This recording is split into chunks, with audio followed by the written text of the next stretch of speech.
یہ جو اللہ تعالیٰ کا وعدہ ہے قوم کے ساتھ اور قومی سطح پر ان کے بعض عہد و پیمان کو اگر وہ پورا کرتے ہیں، اس کو یعنی اس طریقے سے نہیں اس وعدے کو دیکھا جا سکتا جیسے دو فریقین آپس میں وعدہ کرتے ہیں اگر تم یہ کرو گے تو میں یہ دوں گا، اور پھر ہم اس کو ویریفائی کر لیتے ہیں اس نے یہ کیا اس کو یہ مل گیا، کیونکہ قوم کو باہر کیف اب قیامت تک برقرار بھی رکھنا ہے، اور قوم اگر وعدہ پورا نہیں کرتی تو محکومی میں گرے گی بھی، اور کچھ لوگ اس میں سے کچھ عرصے بعد وعدہ پورا کرنے کی سطح پہ آتے ہیں تو کچھ اٹھتی بھی نظر آئے گی۔ تو یہ خود قوم کا بھی امتحان ہے نام سے، مطلب ہم لوگ اور آپ بیٹھ کے یہاں سے کوئی مطلب میتھمیٹیکلی کوئی گراف بنا کے نہیں بتا سکتے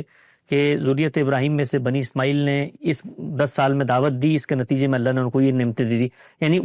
وہ جو کام ہو رہا ہے وہ بھی غیر محسوس انداز میں ہو رہا ہے کہ قوم کے سامنے آزمائش کا پہلو بھی رہے کہ پتہ نہیں اللہ کی عنایت ہے یا اللہ کی مہلت ہے، تو اس کو کوئی منطقی قضیوں میں ڈھال کے گراف بنا کے نہیں دکھایا جا سکتا کہ یہ کیا اس قوم نے اور پھر یہ ہو گیا اس کے ساتھ۔ دیکھیے قوموں کے ساتھ جو معاملات ہیں وہ اس طرح ہوتے بھی نہیں ہیں، وہ تاریخ کے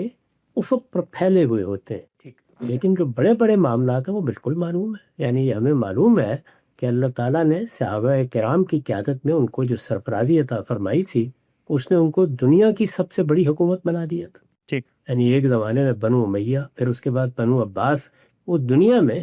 ایک لحاظ سے سپر پاور کی حیثیت اختیار کر گئے۔ انہوں نے اس زمانے کے تمدن میں، اس زمانے کی حضارت میں، اس زمانے کے علم میں، ادب میں، تہذیب میں بڑا غیر معمولی کردار ادا کیا۔ پھر ہم جانتے ہیں کہ کس طرح سے ان کو چنگیز خان کی اولاد کے سامنے چارے کے طور پر ڈال دیا گیا،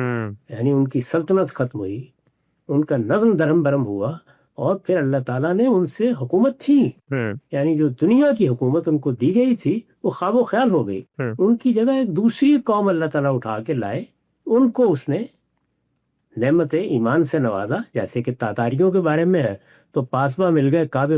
خانے سے، ٹھیک ہے، وہ پھر 2300 سال تک حکومت کرتے رہے، اس کے بعد پھر ان کی حکومت بھی ختم ہو گئی، تو گویا مسلمانوں کو جو حاشیے سے قوت حاصل ہوئی تھی اس کا بھی خاتمہ ہو گیا۔ اس کے خاتمے کے بعد پھر ایک موقع ملا ہے، اس طرح میں نے عرض کیا، تو یہ تو بڑے بڑے نشیب و فراز معلوم ہے، اور یہ کس طرح سے